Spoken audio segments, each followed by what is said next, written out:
People, I am so happy to have as my guest today the legendary Jazzmun. Now, some of you may not know why I'm calling her legendary, but you're going to find out. Jazzmun, welcome to With Stephen Littles. How are you doing? Hi, Stephen. I'm wonderful, and thank you for inviting me here today. The reason I call Jasmine a legend is you've seen her on the Wayans Brothers, you've seen her in the movie Punks, and a recurring role on the John Larroquette show on NBC, which makes her a trailblazer and she's a groundbreaker. She's the first trans person, black, white, any race, to have a recurring role on network. And she doesn't get the credit for it. So first off, thank you for being a trailblazer and opening the door for your sisters. Thank you. I just I have a disclaimer. So I am not the first. I want to say, I was brought on the show at that time. I was working at Lacage and I got to interview for the show because there was an actor that I worked with by the name of David Michaels who was on the show already. Okay, Yeah, they were on the show. Now they never identified as trans, right? okay, But they were, we were playing girls of the night or girls right. that were working at this working it out at this bus stop with John. And I don't know what happened, but they brought me in, right? And we had a scene together, and then I stayed. Right. I got to do 2 more years. So I Okay. don't know what happened with, the agreement they had with her, but it was Okay. two of us. She played Teddy and I played Pat. I Okay. got to my character got to stay on longer. That's what I'm gonna Well, say. So I okay. did 2 more years, Yes. and I really honestly thought they were gonna bring me on as a reoccurring cast member. But the year, like I had did so many, you can only do so many reoccurring guest spots on a show before they have to make you a regular, a season's Okay. regular. I forgot the number. Maybe it was five, I think. I Okay. did enough where the next time they brought me, they would have had to contracted me, right, for the Okay. season. And don't you know, they didn't bring me back. They said they were more family value, more conservative, and I did not get brought back. They brought the janitor back, the guy that played the janitor, but they didn't bring homegirl back. They didn't bring Miss Pat back, and I was mad. Right. And I it's wanted that crazy because money. yeah, because John Larroquette, the last thing he was family oriented. Oh, really? Yeah, like remember I saw it like remember the his jokes, his double entendres and everything. That's Yeah. what you know. So that's strange that that's the It's excuse that on they use. But Yeah, it's on network. It's yeah, network. It's just it's network, and I was just grateful that I had that experience. It really opened the door, right? After I did that show, Roseanne brought me onto her show. She invited me to do the Halloween special. I did ER. God, I did a slew of shows like episodic and sitcom. What was beautiful, like back then in the '90s, you wanted to be a network. You wanted either CBS, ABC, or NBC because they right, paid the most. right, There was this new network that was, on the horizon called the Fox Network. yes. And so, they had all these great new shows that, they were releasing. I forgot what show I wanted to be on. But I eventually got on it. I can't remember the name. I can't remember which show it was. But it was on Fox and they didn't pay as much as network. And I was like, Right, I don't want to do no more shows that are not network. right. But then I did half and half with UPN. Right. I did Nip Tuck. It's interesting.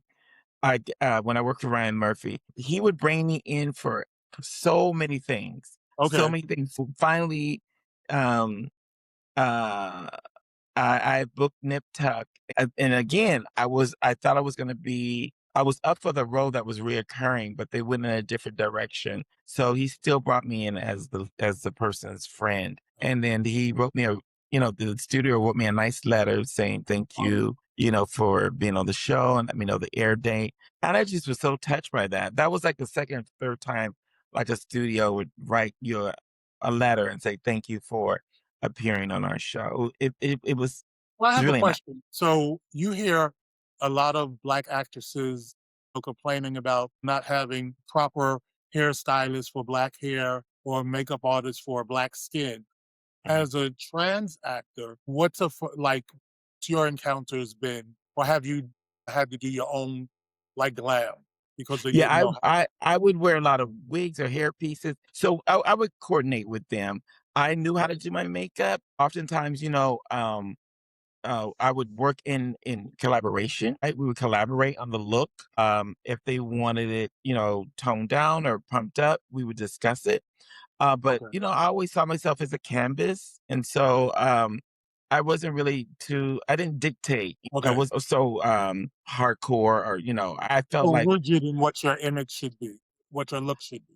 yeah, because I mean, my characters range. I went from being beat up on what was that show, Rampart? It was about the Rampart Police Department, but they beat me to the Shield. I Oh, did the Shield, did a lot of dramas. So I did the Shield where they did a blanket party on me. They beat me because I bit the cop, and they said I gave her AIDS or gave her okay. HIV, and they did a blanket party on me where they covered me with a blanket and beat me with their batons. But Wow.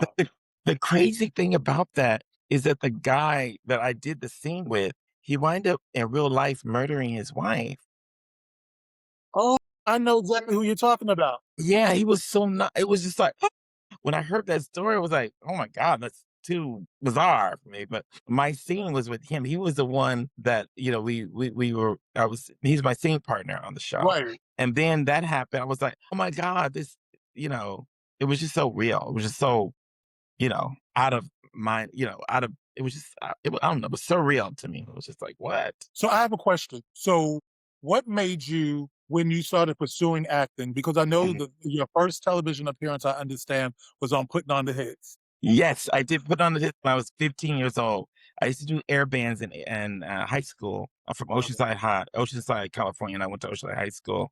So my first year, I did Michael Jackson's "Beat It" and "Thriller." And I loved it. I made the jacket and had the Jerry curl wig, and I did it by myself. I knew how to moonwalk and everything, and I made it all the way to the finals, but I didn't win in the final. Oh, Then the next year, a group asked me to be Prince in their air band, so I did okay. Prince, looking like his guitar player, but we rocked it. We turned it out. Again, made it to the finals, but didn't make it to the made it to the semifinals, but didn't make it to the finals. Okay. And there was this TV show that was coming out that was going around, Dick Clark production. Someone posted that they thought I did the half and half, but that was someone from Dallas. And they won all the money. They did half Diana, half Lionel Richie. Yeah, I didn't do that. I did Al Jarreau's Boogie Down. I got Yeah. third place. It was Uh-huh. Shaka Khan from my episode that got to go to the finals. Okay. So I got third. It was Shaka Khan. It was a Dolly Parton impersonator than me. But I was Oh, 15 years old. And my family drove me up here. That was my introduction to being on TV. what made you pursue your career as a trans actor? So I was working at a club called Peanuts here in Hollywood on Santa Monica I Boulevard. never peanuts everybody that knows. If you know, you know. Yeah, I used to dance and strip and perform at Club Peanuts, and there was this queen, this person that I know that told me that they were hiring girls to be on television and film, and so I worked at La Cage, but after La Cage, I would work at Peanuts, right? And so she made a joke about it. She's like, "Girl, you still swinging around this ball here," and I was like, "Yes, honey, you gotta pay rent." She said they're hiring girls to be in film, and I think, you should think about acting. And so I've always acted. In high school, I played Tevye. I was Tevye in Fiddler on the Roof, and that was junior high school. And like I told you, in high school, I was Michael Jackson. In elementary, I played Charlie Brown, was the lead. So I was always performing and acting in some capacity throughout my whole life. So it was just something I enjoyed doing. And when she told me she could give me an agent, his name is Ralph Latiris at Gil LaRousse. I was with him for about 20, like between 15 and maybe 20 years we were together. He's the one that sent me on my first audition. I went and interviewed for him, told me to get some pictures. I think I even I had to do a showcase or something for him a couple of times. Just, he wanted to see if I can act. He Right. put me with some of the other actors that he was repping, and he sent me out, and I landed the first gig, Wow. which was John Larroquette. But I thought I was just gonna do it one time. It was funny when I arrived too, because I didn't know my coworker was on the show. And there was always there was a little rival, they because we did the same character at Okay. the club. Like she did Donna Ross, I did Donna Ross. Only Okay. things that she did Dionne Warwick and I did Tina Turner. But Okay. like they always kind of pit us against each other. So it was just ironic that we were on this show together. Right. That child is talented. So like, I was with my equal. It was like it wasn't like I was better or worse or anything. Like Right. we were together. And she's very professional. I was very professional. No cattiness. We did our gig. And then after that, we just went our separate ways, but they kept calling me back to do the show. And I kept coming back. And from that show, like other things opened up for me. I did other movies. I did Blast from the Past with Alicia Silverstone and Brandon Fraser and with Sissy Spacek and Christopher Walken. I did a whole bunch of Oscar movies. winners. Say it again. Oscar winners. Yeah. All major players. But it was like I did a lot of rom-coms. Like I did 40-Year-Old Virgin, I did that one. I did like some other rom-coms that weren't so popular where I played the girlfriend or the best friend or our the friend of the friend. But yeah, I became this rom-com type of performant, artist. But I always stayed in the clubs. Like I always worked in the clubs. And Rue used to come to the club. We were just enamored with my performances and me carrying on and asked me if I would be in a video. And I was like, he never had any of the girls in the video No, with. no. And it was for the album Foxy Lady. It was like that second album. He had a song called Little Bit of Love. And so he was flying this other girl who I had never met, but I heard about Candace Kane. So he flew her in here. We all met up. We did, production meeting. But I was in a play called Ask Any Girl at the time that I was co-producing with my friend Robert Banks Ramirez.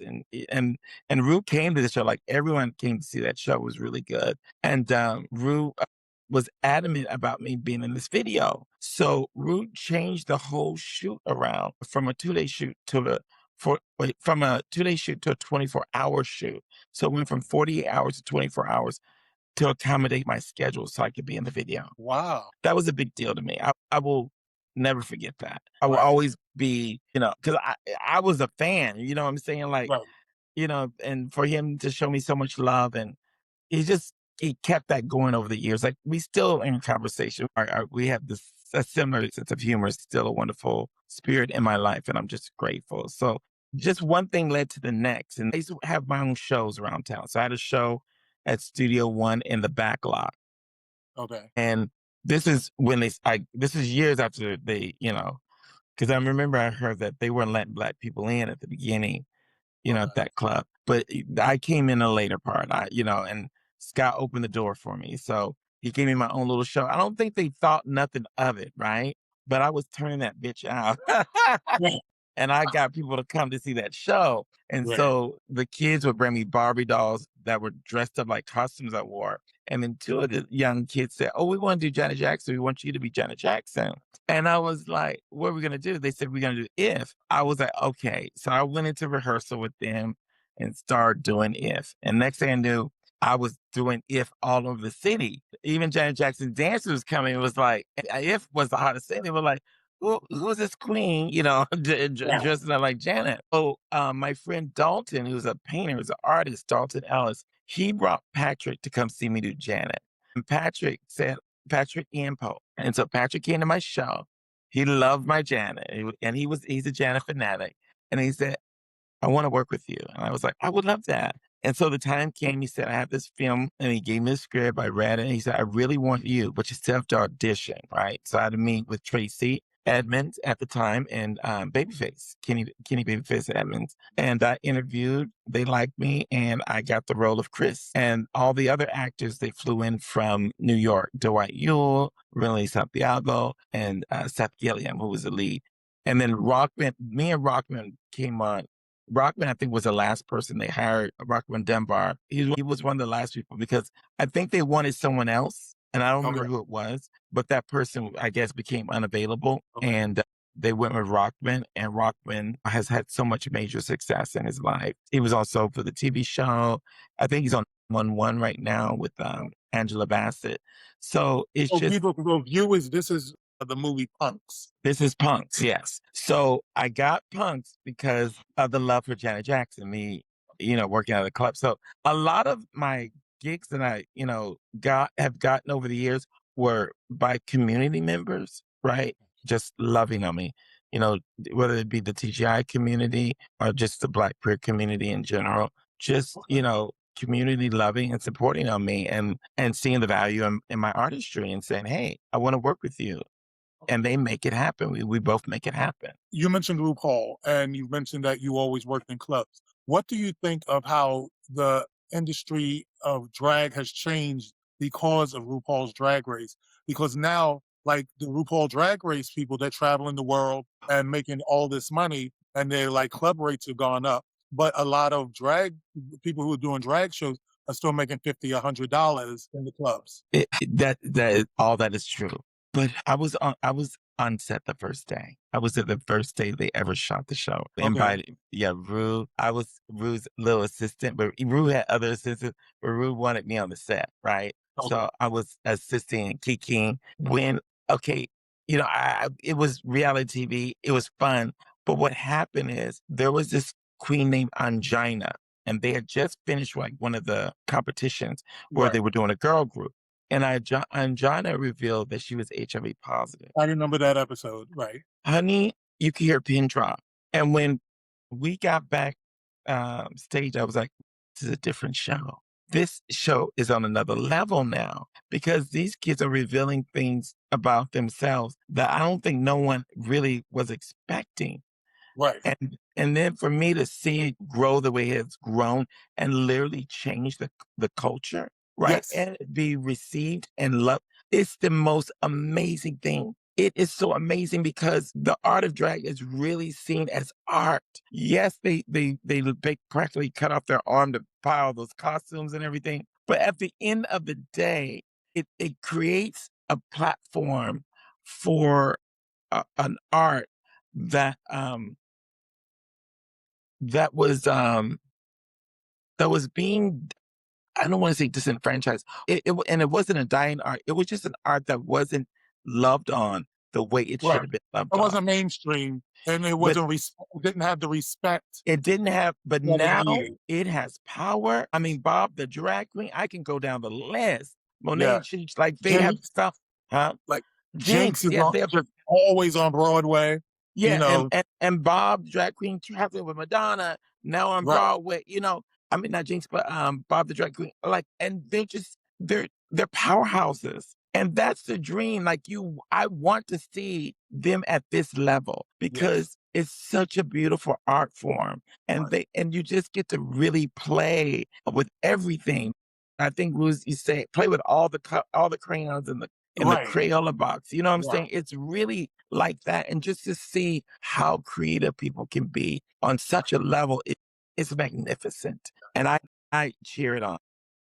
I look at it as because I'm a huge fan of drag shows and pageants. I knew BB, the first one of Bibi RuPaul's. Sahara from Yeah. Cameroon. Yes.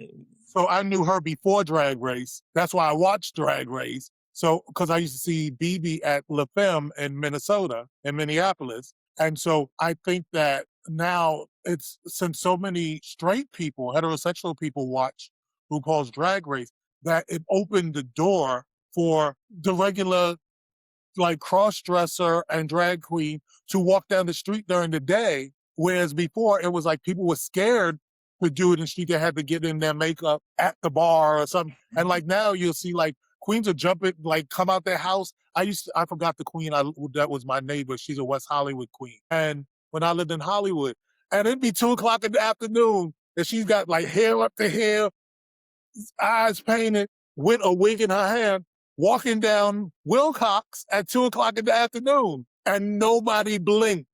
But so many people, and I included, laid that foundation for that to happen. Right.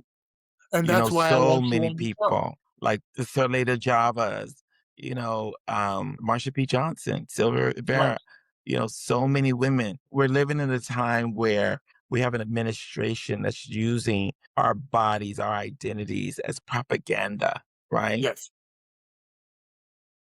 Trying their best to eradicate and erase whole group of people who are just doing their best to thrive and survive, and in these systems that were never designed with them in mind.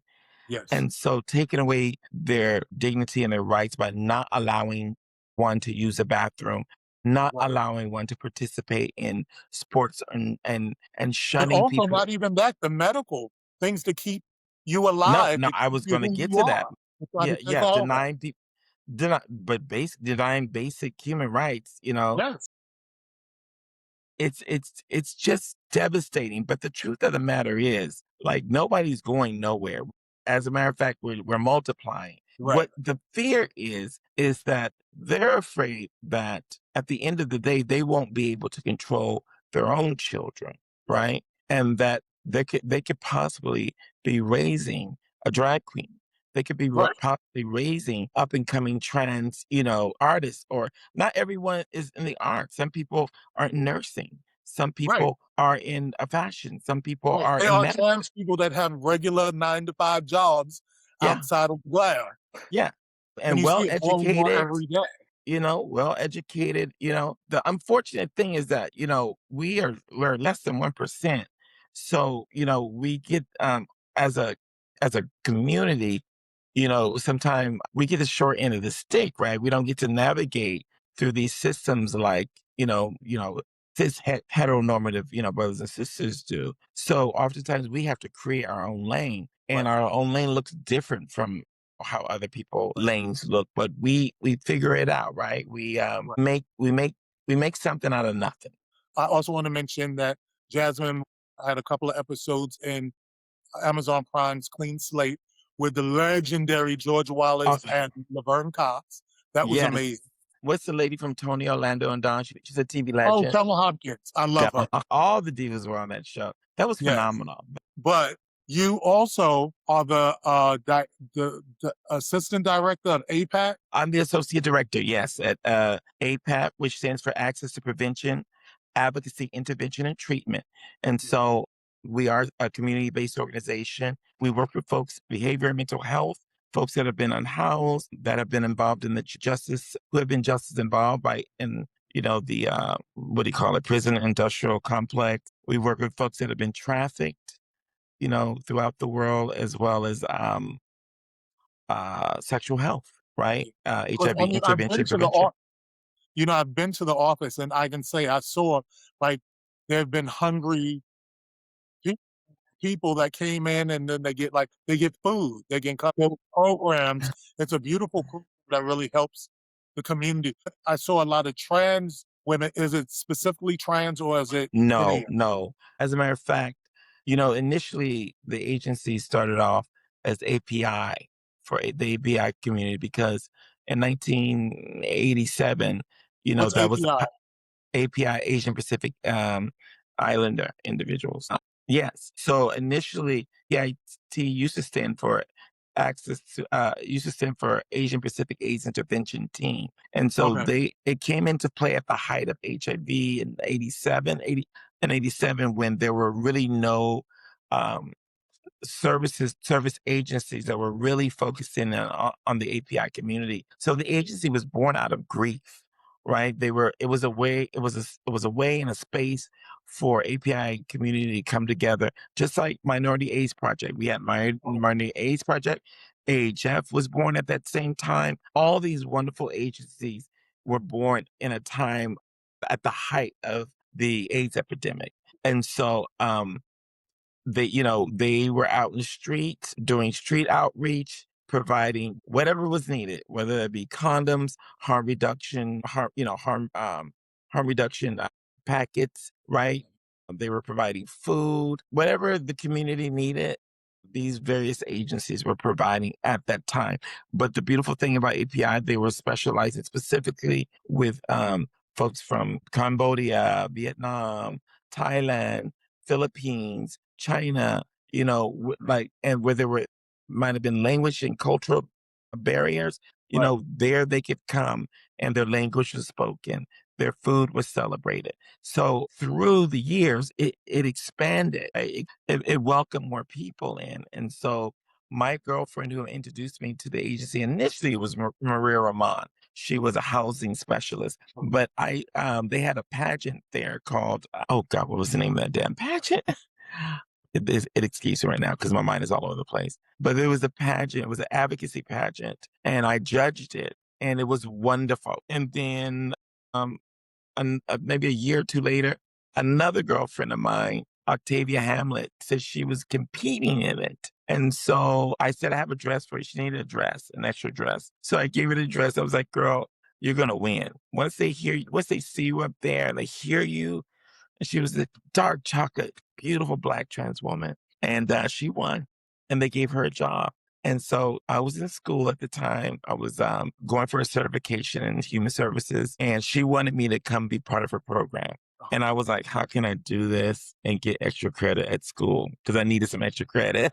So I asked the professor, Professor Daniels, and she said, I'll give you extra credit if uh, get the paper signed and go to the group. And from that group, I met the associate director, Peter Cruz, and he said, "Hey, if you ever want a job, you know, I would hire you." And I didn't want to work. I'm a showgirl. I was like, "Oh no, no, no, I don't want a real job." But there was a time I was laying on my couch. I was like, "I need a gig," and so I called them. They didn't initially hire me. I'm going to be honest. They hired this a young woman named Maya who had a doctorate degree in natural medicine, and when she got promoted, they brought me on as a health educator, and I've been with the agency for 12 years now. And I've loved every moment of it. I've grown and learned so much about, the human spirit and how important we are to each other.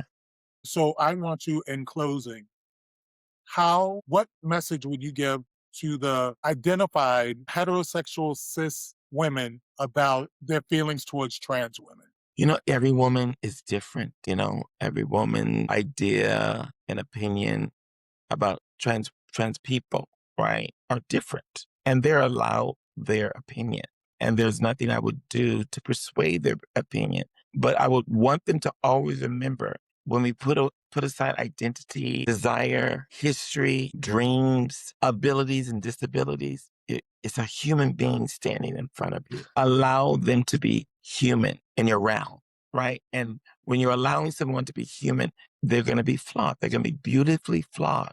And some things you're not going to be able to fully comprehend or understand, but that is not your purpose. Your purpose is to be the perfect giver and receiver of love. It's an exchange, right? And I was just thinking in Bell Hook's book, All About Love, she said, I think she might have been quoting someone, but like we will never, ever really be fully human until we share or give ourselves to someone else in love. And that's our purpose. And we get to redefine love every day, all day, at any time, right? It's just, are we willing? What are we willing to do? And in that, love is responsibility, accountability in order for the sustainability to remain real and vibrant in one's life. And so it's all about allowing someone to just be their whole self in your presence. That's all I would tell anybody, man, woman, or child. Invisible, visible, however, black, white, green, yellow, whatever it is. Allow someone to have their human experience in your realm. Because also I was told your greatest teacher is standing in front of you right now. You don't need to look around. The lesson is you're learning something right now. So thank you for being my teacher, Stephen, and giving me an opportunity to exercise this raspy voice. How can our viewers follow the legendary Jazzmun? Well, I'm on Facebook, Jazzmun on Facebook. I'm on Instagram, Jazzmun Ikella on Instagram. My Lovely Bouquet Foundation. They can follow on Instagram. You can always find me at APAT. My doors are always open there. APAIT. You can yeah, I'm in the ethers. Send a smoke signal. I'll be there. Thank you, Yeah. Jazz, so much. It was an honor to have you on with Stephen Littles. You are a legend. You are a groundbreaker. You are a pioneer. And I'm giving you virtual flowers. I'll take them. I'm excited that, I'm going to be co-producing and starring in a play that I co-wrote about 13 years ago called A Lovely Bouquet of Flowers, an exploration of non-traditional gender voices, where me and my my partner, my producing partner, David Hayes Gaddis, some trans artists to come and work it out through dialogue, monologue, and performance art. So I'm ecstatic at the level and the high vibrational work that I get to do, today. The foundation just keeps expanding and my heart just keeps opening on so many levels. And I just want to express my gratitude that my life has been so colorful and with so many moving parts. And Yeah. I've been able to really move with some grace and ease. And for that, I'm truly grateful. And you are far My from done. goal in life, say that again. And you are far from done. I'm far from done because my goal in life is luxurious simplicity, right? I want it all, but I don't want to struggle to get it because I never have. So I'm not going to begin or start now. I Right. want to be invited. I don't want to have to push down the door. I want someone behind that door to open it, and I just walk in. You so much. It was great. And everyone follow Jazzmun. Look up her past work and you're going to see you already knew who she was. Thank you. That was great.